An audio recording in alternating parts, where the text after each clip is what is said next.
Good morning dear students,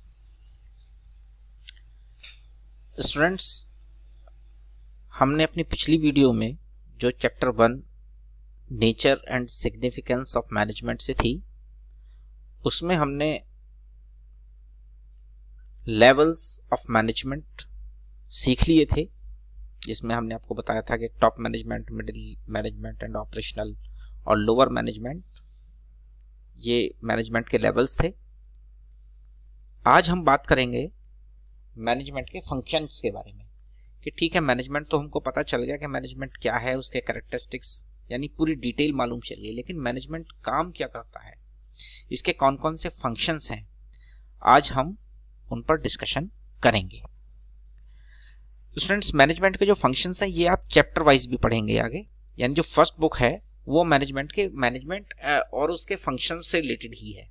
ठीक है, तो मैनेजमेंट के जो फंक्शंस हैं उनमें फर्स्ट फंक्शन है आपका प्लानिंग। ये एक चैप्टर भी मिलेगा आपको आगे। देखिए, जब भी मैनेजमेंट का जो काम है वो क्या है, दूसरे लोगों से काम कराना। तो काम कराने से पहले आपको क्या करनी होगी, एक मैनेजर को क्या करना होगा, प्लानिंग करनी होगी। सबसे पहले planning means what to do, when to do and how to do in advance, कि ये कोई काम कैसे करना है, कब करना है, किससे कराना है, ये सब चीजें प्लानिंग है। ठीक है, जब आप प्लान कर लेंगे किसी भी काम को कि ठीक है हमको ये काम कराना है, फिर उसके बाद आप नेक्स्ट स्टेप में जाएंगे। नेक्स्ट काम होगा आपका ऑर्गेनाइजिंग। ये याद रखना है कि ये जो भी फंक्शंस हैं ये सीक्वेंस में है, ऐसा नहीं है कि कोई भी फंक्शन आगे पीछे हम कर सकते हैं, नहीं। देखिए, काम करने के लिए सबसे पहले प्लानिंग की जरूरत है। जब आपने प्लान कर लिया कि आपका काम क्या है, आपके ऑब्जेक्टिव्स क्या हैं, उसके बाद आप जाएंगे ऑर्गेनाइजिंग पर। ठीक है, यानी कि आपको प्लानिंग को फुलफिल करने के लिए जो भी रिसोर्सेज हैं उनको अरेंज करना होगा और उनको ऑर्गेनाइज करना होगा। एक काम पूरा करने के लिए मैनेजमेंट में क्या चाहिए, वर्कर्स चाहिए, रॉ मटेरियल चाहिए, फाइनेंस चाहिए, फंड्स चाहिए।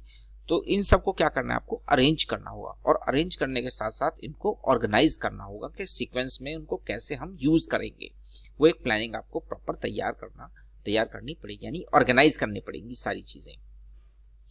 जब आपके पास में फंड्स आ जाएंगे और रिसोर्सेज आ जाएंगे, तो उसके बाद आपको ये सब जो भी रिसोर्सेज हैं, फंड्स हैं, उनको यूज करके काम कराना होगा। लेकिन बात यह है कि काम किससे कराएंगे, तो नेक्स्ट स्टेप आपका होगा स्टाफिंग, यानी आपको स्टाफ की, वर्कर्स की, एक्टिव वर्कर्स की, लेबर की जरूरत होगी। प्लानिंग कर लिया, प्लानिंग करने के बाद आपने जो भी रिसोर्सेज थे उनको अरेंज किया, ऑर्गेनाइज कर लिया सीक्वेंस में कि किससे क्या काम लेना है, किसी आइटम को, रॉ मटेरियल को हमको किस तरह से यूटिलाइज करना है। फिर उसके बाद अपने स्टाफिंग यानी कि स्टाफ अपॉइंट करा कि जो उसको यूज करके आपके फिनिश गुड्स तैयार करेगा। ठीक है, तो स्टाफ तो आपने अपॉइंट कर लिया, लेकिन केवल स्टाफ अपॉइंट करने से ही वर्क नहीं हो जाएगा। आपको क्या करना होगा, डायरेक्टिंग, यानी उनको डायरेक्ट भी करना पड़ेगा स्टाफ को। तो स्टाफ को उनकी जॉब्स, उनकी ड्यूटीज बतानी होंगी, उनको डायरेक्शन देना होगा प्रॉपर के काम को किस तरीके से करना है। ठीक है, तो अभी तक फंक्शंस क्या हो गए, सबसे पहले फर्स्ट फंक्शन था प्लानिंग, दूसरा हुआ ऑर्गेनाइजिंग, यानी जो भी रिसोर्स है उनको ऑर्गेनाइज करना, देन आपने स्टाफ अपॉइंट कर लिया, और अब आपने स्टाफ को डायरेक्शन दिया कि आपको काम किस तरह से करना है।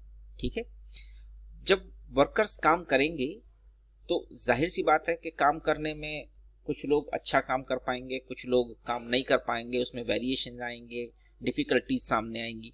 तो फिर डिफिकल्टीज को फाइंड आउट करना है, और उन डिफिकल्टीज को, जो भी प्रॉब्लम्स आ रही हैं, उनको शॉर्ट आउट करना है। तो क्या स्टेप आएगा नेक्स्ट, कंट्रोलिंग, कि जो भी वेरिएशंस आ रहे हैं उनको हमें कंट्रोल कैसे करना है। ठीक है, कैसे करेंगे, फर्स्ट स्टेप प्लानिंग के ऑब्जेक्टिव्स या टारगेट डिसाइड करना, दूसरा है आपका ऑर्गेनाइजिंग, यानी जो भी रिसोर्सेज उनको ऑर्गेनाइज करना, अरेंज करना प्रॉपर्ली, देन स्टाफ अपॉइंट करना। जब वर्कर्स अपॉइंट हो गए फिर उनको डायरेक्शन देना कि काम उनको किस तरह से करना है, और डायरेक्शन के बाद में है कंट्रोलिंग, यानी जब वो काम करेंगे तो उसमें वेरिएशंस आएंगे, काम में प्रॉब्लम्स आएंगे, उन प्रॉब्लम्स को शॉर्ट आउट करने के लिए, या वेरिएशंस जो भी आ रही है, डेविएशंस आ रहे हैं, उनको कम करने के लिए या खत्म करने के लिए हम कंट्रोलिंग प्रोसेस को लगाएंगे। तो इस तरह से ये जो फंक्शंस हैं ये हमारे मैनेजमेंट के फंक्शंस हैं। प्लानिंग से स्टार्ट होंगे, और कंट्रोलिंग पर जाकर के ये फंक्शंस हमारे खत्म हो जाएंगे। ठीक है स्टूडेंट्स, अब बात आती है कोऑर्डिनेशन की। ये कोऑर्डिनेशन वर्ड हमने बहुत सुना है कि क्या मैनेजमेंट में जरूरी है। देखिए कोऑर्डिनेशन जरूरी है क्योंकि मैनेजमेंट में हमें वर्कर से काम कराना है। ठीक है, आप एक मैनेजर हैं मान लीजिए और आपके सामने आपके एक्टिव वर्कर्स हैं, तो आपको क्या करना होगा, वर्कर से काम कराना होगा। लेकिन अगर आपस में कोऑर्डिनेशन नहीं है, कोऑर्डिनेशन का मतलब है सामंजस्य, यानी कि एक दूसरे की बात नहीं मान रहे हैं, सुन नहीं रहे हैं, समझ नहीं रहे हैं, वर्कर्स कुछ डिमांड कर रहे हैं, मैनेजमेंट के पास उनकी डिमांड पहुंच नहीं रही है। मान लीजिए कोई काम करने से रिलेटेड कुछ जरूरत है और वर्कर्स बात करना चाह रहे हैं मैनेजमेंट से और मैनेजमेंट तक बात पहुंच नहीं रही है या मैनेजमेंट सुन नहीं रहा है, तो वो काम कंप्लीट टाइम पर नहीं होगा। या मैनेजमेंट कुछ इंस्ट्रक्शंस दे रहे हैं और वर्कर्स रिजिड हैं, वो सुनना नहीं चाह रहे, समझना नहीं चाह रहे हैं, तो फिर तो भी वो काम नहीं होगा। इट मीन्स दोनों के बीच में कोऑर्डिनेशन जरूरी है। वर्कर टू वर्कर भी कोऑर्डिनेशन जरूरी है एंड वर्कर्स एंड और टू मैनेजमेंट भी कोऑर्डिनेशन जरूरी है, एसेंशियल है। ठीक है, अब बात आती है कि मैनेजमेंट के कैरेक्टरिस्टिक्स, कोऑर्डिनेशन के कैरेक्टरिस्टिक्स क्या है। Number 1, coordination integrates group efforts. देखिए हमने जो बात की थी ये सब मिलकर के काम हुआ। ठीक है, कोऑर्डिनेशन क्या बताता है, ग्रुप एफर्ट्स की तरफ इंडिकेट करता है। Coordination ensures unity of action. Coordination क्या एंश्योर करता है कि सब जो भी काम करेंगे वो मिल करके करेंगे। ठीक है, then next, coordination is a continuous process. Coordination एक मैनेजमेंट में हमेशा चलता है क्योंकि जहां पर वर्कर्स लोग काम करेंगे तो आपस में कोऑर्डिनेशन भी होगा। इंडिविजुअल अकेला कोई कुछ नहीं कर सकता, चाहे वो मैनेजर हो चाहे वो कोई वर्कर ही क्यों ना हो, यानी सब मिलकर के करेंगे तभी कोई टास्क, क्योंकि ग्रुप एक्टिविटी है, हमने इसमें सीखा था मैनेजमेंट के कैरेक्टरिस्टिक्स में, it is a group activity. और ग्रुप में जहां भी काम होगा वहां पर कोऑर्डिनेशन की जरूरत पड़ेगी। Next, coordination is an all pervasive function. सब जगह कोऑर्डिनेशन होता है, हर लेवल पे होता है। किसी भी फंक्शन की आप मैनेजमेंट की बात कर लीजिए, या जैसे कि हमने बात की थी प्रोडक्शन का फंक्शन है, प्रोडक्शन है, फाइनेंस है, सेल्स का है, तो जहां पर भी आपको काम होगा, जिस भी एरिया में, जिस फील्ड में मैनेजमेंट होगा, वहां पर आपको कोऑर्डिनेशन की जरूरत होगी। Coordination is the responsibility of all managers. Coordination बनाना ये सभी मैनेजर्स की रेस्पॉन्सिबिलिटी है। ऐसा नहीं है कि बिना कोऑर्डिनेशन के कोई मैनेजर काम करा पाएगा, नहीं। मैनेजमेंट का टॉप मैनेजमेंट के साथ, क्योंकि वर्क जो होता है वो मिडिल मैनेजमेंट के थ्रू ही होता है। मिडिल मैनेजमेंट का कोऑर्डिनेशन टॉप मैनेजमेंट के लिए, लोअर मैनेजमेंट के लिए होना चाहिए। ठीक है, क्योंकि मैनेजर्स अगर ऊपर वालों की बात नहीं सुनेंगे जो टॉप मैनेजमेंट में बैठे हैं, और अपने से नीचे वालों तक वो मैसेज को नहीं पहुंचा पाएंगे जो एक्टिव वर्कर्स हैं, तो वहां पर काम करने में थोड़ी सी प्रॉब्लम आएगी ही। ठीक है, तो कोऑर्डिनेशन जो है ये जिम्मेदारी है, रेस्पॉन्सिबिलिटी है मैनेजर्स की।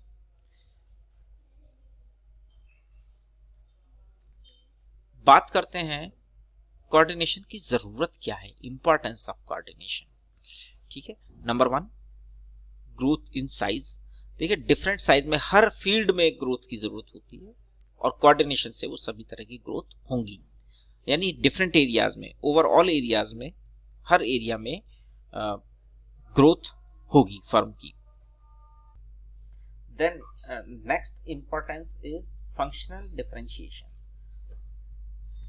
स्टूडेंट्स, जैसा कि आपको मालूम है हर एक ऑर्गेनाइजेशन के अंदर डिफरेंट यूनिट्स होती हैं। जितने भी बिजनेस ऑर्गेनाइजेशंस हैं उनमें डिफरेंट यूनिट्स होती हैं, जैसे कि एक सेल्स का एक अलग यूनिट होगी, परचेज की अलग यूनिट होगी, स्टोर्स अलग होंगे, है ना।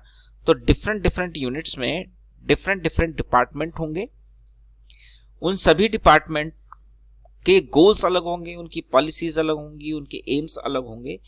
तो अगर इनके पॉलिसीज जो एम्स जो डिफरेंट हैं वो अगर एक साथ मिलकर के काम नहीं करेंगे, मान लीजिए परचेज डिपार्टमेंट ने परचेज करने में देरी कर दी, तो आप देखिए कि इससे आगे के सारे फंक्शंस डिले होते चले जाएंगे। कैसे? परचेज नहीं होगी, रॉ मटेरियल नहीं आएगा, फिनिश्ड गुड्स नहीं बनेगा। ठीक है, फिनिश्ड गुड्स नहीं बनेगा, सेल्स डिपार्टमेंट सेल्स नहीं कर पाएगा, सेल नहीं कर पाएगा, फाइनेंस डिपार्टमेंट अपना काम नहीं कर पाएगा, क्योंकि वहां से फंड्स वहीं से आएंगे, प्रॉफिट्स वहीं डिक्लेयर होंगे, डिविडेंड वहीं डिक्लेयर होंगे।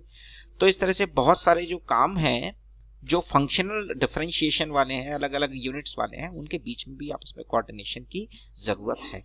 ठीक है। अगर उनमें कोऑर्डिनेशन नहीं हो, मान लीजिए ठीक है प्रोडक्ट बन गया, कंप्लीट हो गया, अभी स्टॉक में है, और स्टॉक जब तक सेल नहीं होगा तो जो प्रोडक्शन यूनिट है वो उसको अपना प्रोडक्शन रोकना पड़ेगा।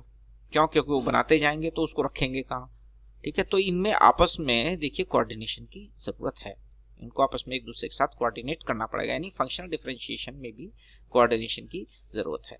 नेक्स्ट है स्पेशलाइजेशन। जब अलग अलग यूनिट्स होंगी उनमें अलग अलग तरह के लोग काम करेंगे, तो उसमें जो भी हम डिपार्टमेंट सेट करेंगे उनमें देखिए हर डिपार्टमेंट में अपना एक स्पेशलिस्ट होता है, ठीक है। तो हम क्या कर सकते हैं कि उनके जो स्पेशलाइजेशन है उसको कभी भी यूज कर सकते हैं। ये भी हो सकता है कि देखिए फाइनेंस डिपार्टमेंट में कोई ऐसा वर्कर हो जो टेक्नीशियन भी हो या कुछ दूसरे काम भी जानता हो, फाइनेंस में हो सकता है कॉस्ट का काम जानता है, या कॉस्ट के अलावा सेल्स हैं, टेंडर हैं, उनके काम भी जानता है, तो हम उसके स्पेशलाइजेशन को भी इसमें यूज कर सकते हैं। तो कोऑर्डिनेशन होगा। अगर कोऑर्डिनेशन नहीं होगा तो फिर वो वर्कर भी बोल देगा कि नहीं मुझे तो आता नहीं, मुझे तो यही काम आता है, ठीक है। तो ये तो गुड फेथ पर भी काम करता है कोऑर्डिनेशन, ठीक है। एक दूसरे पर भरोसा करना होगा। तो ये 3 एस्पेक्ट हैं जिस पर हम कह सकते हैं कि कोऑर्डिनेशन इंपॉर्टेंट है। Number 1 growth in size. अगर आपको हर एरिया में ग्रोथ चाहिए अपनी फर्म के तो भी आपको कोऑर्डिनेशन की जरूरत होगी। फंक्शनल डिफरेंशिएशन के लिए भी जरूरत होगी, जैसे कि हमने बात की डिफरेंट यूनिट्स में अलग अलग उनके अलग अलग यूनिट्स में अलग अलग उनके टारगेट्स होंगे, उनके पॉलिसीज होंगी, उनके एम होंगे, और उनके बीच में अगर कोऑर्डिनेशन नहीं होगा तो वहां पर जो टारगेट है मैनेजमेंट के वो कंप्लीट नहीं हो सकते, ठीक है। जैसे कि सेल्स परचेज डिपार्टमेंट में और स्टॉक के बारे में भी हमने आपको एक्सप्लेन किया था। नेक्स्ट है हमारा स्पेशलाइजेशन। अगर हमको किसी वर्कर का स्पेशलाइजेशन लेना है तो हमको कोऑर्डिनेशन की जरूरत होगी, ठीक है। तो ये आज हमारा जो चैप्टर है वो आज हमारा कंप्लीट होता है, ठीक है। तो स्टूडेंट्स आप इसके नोट्स बनाएंगे, और नोट्स बनाने के बाद गूगल क्लासरूम में आप क्लास वर्क में उसमें होमवर्क का एक शेयर करूंगा, आपको होमवर्क के लिए आपको असाइन करूंगा, और आप उसमें इसके नोट्स मुझे अटैच करके देंगे, जैसे कि अकाउंट्स में आप अटैच करके दे रहे हैं। Okay, thank you.